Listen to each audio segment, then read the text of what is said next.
तो अगर आप भी एवेंजर्स डूम्सडे देखने वाले हो तो छोटी सी प्रॉब्लम आ चुकी है यहाँ पर। मार्वल ने इतने सालों में इतने बड़े बड़े प्रोजेक्ट्स यहाँ पर लॉन्च किए हैं कि भाई आप एक मूवी देखने के लिए अपेरेंटली आपको एक होमवर्क करने की जरूरत पड़ जाती है। लेकिन इस बार एक बहुत ही इंटरेस्टिंग चीज हुई है, डिज्नी प्लस ने खुद Avengers doomsday countdown watch list यहाँ पर रिलीज करी है और ये ऑफिशियल लिस्ट है, ये कोई फैन मेड टियर लिस्ट नहीं है। मतलब आप इसको डिज्नी की तरफ से एक ऑफिशियल सिग्नल जैसा मान लो कि भाई अगर आपने ये वाली मूवीज देख ली तो आप डूम्सडे बहुत अच्छी तरीके से एक्सपीरियंस कर जाओगे। इस वाली लिस्ट को देखने के बाद अपेरेंटली एक चीज तो यहाँ पर क्लियर हो गई है मेरे को कि भाई जो मार्वल है वो सिर्फ एमसीयू को कनेक्ट नहीं कर रहा है या एमसीयू की मूवीज को कनेक्ट नहीं कर रहा है। यहाँ पर पुरानी जितनी फॉक्स की जितनी भी एक्समैन वाली मूवीज थी, मल्टीवर्स था और जितने भी जनरेशन के यहाँ पर सुपर हीरोज थे उन सबको कनेक्ट करती है ये वाली मूवीज। और क्योंकि यहाँ पर एवेंजर्स डूम्सडे यहाँ पर दिसंबर में फाइनली आ रही है, आइए देखते हैं कि एग्जैक्टली आपको कौन कौन सी मूवी देखनी है एवेंजर्स डूम्सडे को बहुत अच्छी तरीके से एक्सपीरियंस करने के लिए। सबसे पहली मूवी आती है एक्समैन। 2000 की ओरिजिनल एक्समैन मूवी में हमें प्रोफेसर एक्स, मैग्नीटो, साइक्लॉप्स और मिस्टिक जैसे कैरेक्टर्स की फाउंडेशन देखने को मिलती है। और आज के टाइम पे नॉस्टैल्जिया वाली बात नहीं रह गई है, इनके कैरेक्टर्स हमें एवेंजर्स डूम्सडे में देखने को मिलेंगे। पैट्रिक स्टुअर्ट के प्रोफेसर एक्स, इयान मैककेलन का मैग्नीटो, जेम्स मार्सडान का यहाँ साइक्लॉप्स और रेबेका रोमेजिन की मिस्टिक। ये वही वर्जन है जो फैंस ने यहाँ पर डिकेड्स पहले उनको देखा था, इसलिए एक्समैन को देखना जरूरी है ताकि आप इनकी आइडियोलॉजीज और इनकी थॉट प्रोसेस को समझ पाओ, ताकि जब ये एक्समैन हमें स्क्रीन पे देखने को मिले तब आपको ये ना लगे अरे ये कौन आ गया भाई, कौन सा रैंडम सुपर हीरो है, ऐसा नहीं होना चाहिए ना। इसके बाद मूवी आती है X2 एक्समैन यूनाइटेड। अगर पहली एक्समैन मूवी इंट्रोडक्शन है तो X2 इस टीम के डायनामिक्स को और सीरियसली डेवलप करती है। प्रोफेसर एक्स और मैग्नीटो के बीच कॉम्प्लिकेटेड रिलेशनशिप, म्यूटेंट्स और ह्यूमंस का कॉन्फ्लिक्ट और एक्समैन के इंटरनल बॉन्ड, ये सब इन रिटर्निंग कैरेक्टर्स को इमोशनल वेट दे सकते हैं। तो यहाँ पर एक्समैन और X2 दोनों देखना बहुत ज्यादा इंपॉर्टेंट है। फिर आते हैं captain America the first Avenger पर। ये स्टीव रॉजर्स की यहाँ पर ओरिजिन स्टोरी है, लेकिन डूम्सडे के कॉन्टेक्स्ट में यहाँ पर इसकी जो वैल्यू है बहुत ज्यादा बढ़ जाती है। कैप्टन अमेरिका मार्वल के यूनिवर्स का मॉरल सेंटर रहता है और क्रिस इवांस का स्टीव रॉजर्स एक बार फिर से डूम्सडे की कास्ट में रिटर्न कर रहा है। इसलिए ये वाली मूवी शील्ड या स्टीव रॉजर्स के ओरिजिन को समझने के लिए नहीं है, ये समझने के लिए ज्यादा जरूरी है कि भाई स्टीव किस आइडियोलॉजी को रिप्रेजेंट करता है यहाँ पर। एंड जब पुराना कैप्टन अमेरिका नई जनरेशन के सुपर हीरोज के बीच में आ जाता है तो वहां की डायनामिक्स कुछ डिफरेंट ही होती है। तो भाई ये वाली मूवी तो डेफिनेटली मिस करने वाली तो नहीं है। फिर आते हैं दी एवेंजर्स पे। 2012 की ये मूवी वो मोमेंट थी जहां पर पहली बार Captain America, Iron Man, Thor, Hulk, Black Widow और हॉकाई एक टीम बनकर आए थे। और आज अगर डूम्सडे को देखें तो सिचुएशन ऑलमोस्ट इसका एक्सट्रीम लगती है। तब 6 हीरो एक रूम में एक साथ आए थे और अब मार्वल मल्टीपल हीरोज की टीम को मल्टीपल मल्टीवर्सेस से डिफरेंट जनरेशन को लेके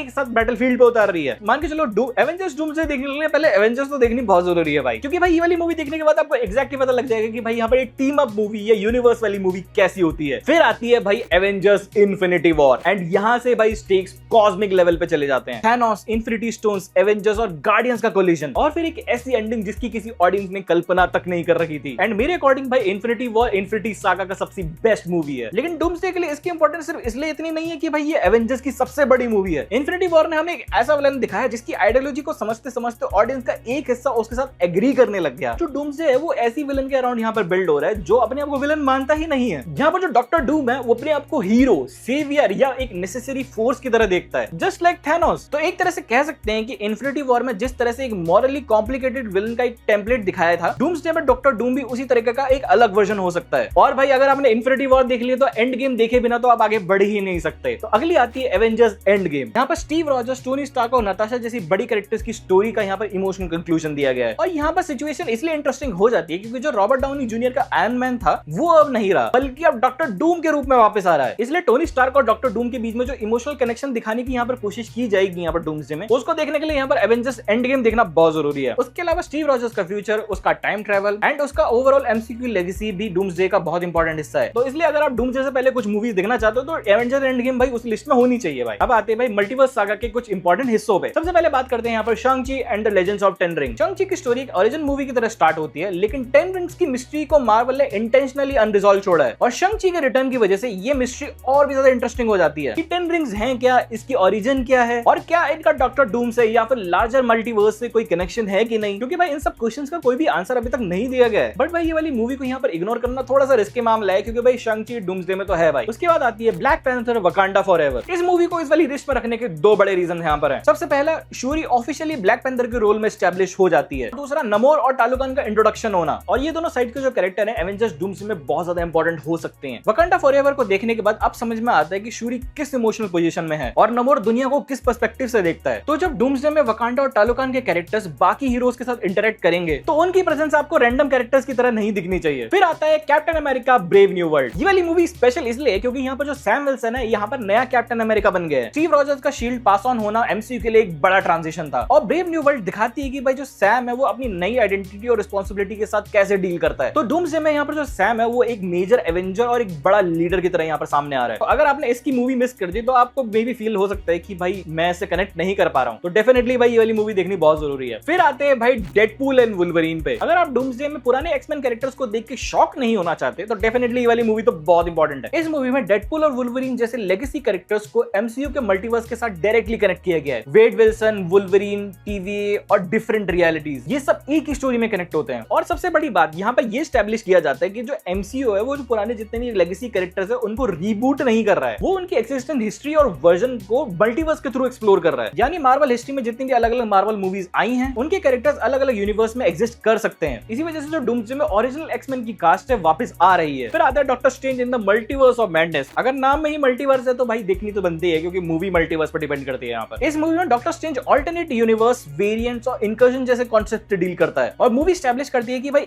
एक यूनिवर्स में होने वाली घटनाएं दूसरे यूनिवर्स को भी डिस्ट्रॉय कर सकती हैं। यानी एक रियलिटी की प्रॉब्लम दूसरी रियलिटी तक भी पहुंच सकती है। और डूम्सडे का मैसिव क्रॉसओवर इसी मल्टीवर्स केओस को बड़े लेवल पे ले जाता है। बट ये जो मल्टीवर्स वाला कॉन्सेप्ट है अभी भी यहाँ पर खत्म नहीं होता है। यहाँ पर एक और कैरेक्टर बहुत ज्यादा जरूरी है मल्टीवर्स के केओस को थोड़ा सा समझाने के लिए, एंड इस कैरेक्टर की जो मूवी है वो भी बहुत ज्यादा इंपॉर्टेंट है। मैं बात कर रहा हूँ स्पाइडरमैन नो वे होम की। पीटर की आइडेंटिटी रिवील होने के बाद डॉक्टर स्ट्रेंज एक स्पेल यूज करता है, लेकिन स्पेल के साथ कुछ ऐसा गड़बड़ होता है कि दूसरे यूनिवर्स के कैरेक्टर्स एमसीयू की रियलिटी में आने लग जाते हैं और फिर हमें एक नहीं बल्कि 3 अलग अलग स्पाइडरमैन देखने को मिलते हैं, टॉम हॉलैंड, एंड्रू गारफील्ड और टोबी मैगवायर। लेकिन ये सिर्फ कोई फैन सर्विस नहीं थी, इनकी भी बहुत ज्यादा इंपॉर्टेंस थी। यहाँ पर नो वे होम यहाँ पर ये एस्टैब्लिश करती है कि अलग अलग स्पाइडरमैन यूनिवर्स सिर्फ हाइपोथेटिकल कॉन्सेप्ट नहीं है, वो एक्चुअली एग्जिस्ट करते हैं। और इससे भी ज्यादा इंपॉर्टेंट पीटर और डॉक्टर स्ट्रेंज की कहानी में हमें ये दिखाया जाता है कि मल्टीवर्स के साथ छेड़छाड़ करने के कॉन्सिक्वेंसेस भी बहुत बड़े हो सकते हैं। और यही वाला कॉन्सेप्ट हमें आगे मल्टीवर्स सागा में बार बार दिखाया जाता है। तो यही कॉन्सेप्ट को आप अच्छे से समझना चाहते हो तो भाई ये वाली मूवी देखनी बहुत ज्यादा इंपॉर्टेंट है। इसके बाद आती है थंडरबोल्ट मूवी। ये वाली मूवी न्यू एवेंजर्स के लिए डायरेक्टली इंपॉर्टेंट है। येलेना, बकी, red guardian, ghost, John walker और सेंट्री ये सारे मिलकर एक डिसफंक्शनल टीम में आते हैं और मूवी के एंड तक इनका स्टेटस काफी ज्यादा बड़ा हो जाता है और ये नया ग्रुप न्यू एवेंजर्स के तौर पे कहलाया जाता है। यहाँ तक कि जो स्टार्क टावर था जो बाद में एवेंजर्स टावर बन गया था, अब वो न्यू एवेंजर्स टावर बन चुका है, मतलब वो इनका बेस बन चुका है। और यहाँ पर डूम्सडे में इनका रोल काफी ज्यादा इंटरेस्टिंग हो सकता है क्योंकि भाई जो एमसीयू है उसमें ट्रेडिशनल एक एवेंजर्स टीम नहीं है, बहुत सारी टीम है। सैम विल्सन एक साइड है, न्यू एवेंजर्स एक साइड है और यहाँ पर फैंटास्टिक फोर भी आ जाते हैं। साथ ही साथ में यहाँ पर एक्स-मेन भी है। अगली मूवी है यहाँ पर Fantastic Four. Fantastic Four newest major super hero family है और ये मूवी उनके alternate retro futuristic 1960 inspired world में इंट्रोड्यूस करती है। इस टीम का डायनेमिक समझना बहुत ज्यादा इंपॉर्टेंट है क्योंकि डूम्सडे में पूरी टीम का रोल बहुत ज्यादा क्रूशियल होने वाला है। और मूवी का एंडिंग डॉक्टर डूम और फ्रैंकलिन रिचर्ड्स के साथ एक ऐसा कनेक्शन टीज करती है जो डायरेक्टली डूम्सडे की तरफ पॉइंट करता है। यानी ये वाली मूवी उस कैटेगरी में फॉल करती है जो डूम्सडे से पहले मिस करना तो बिल्कुल भी स्मार्ट थिंग नहीं है। और फाइनली भाई इतनी सारी मूवीज में इकलौती ऐसी सीरीज जो पूरे मल्टीवर्स सागा का बिल्कुल एक पायनियरिंग सीरीज है जिसकी वजह से हमें मल्टीवर्स के बारे में पता चला है। मैं बात कर रहा हूँ यहाँ पर लोकी की। यहाँ पर इसके 2 सीजन है एंड इस लिस्ट में इसको इग्नोर करना तो सबसे बड़ी बेवकूफी होगी। लोकी सीजन 1 और सीजन 2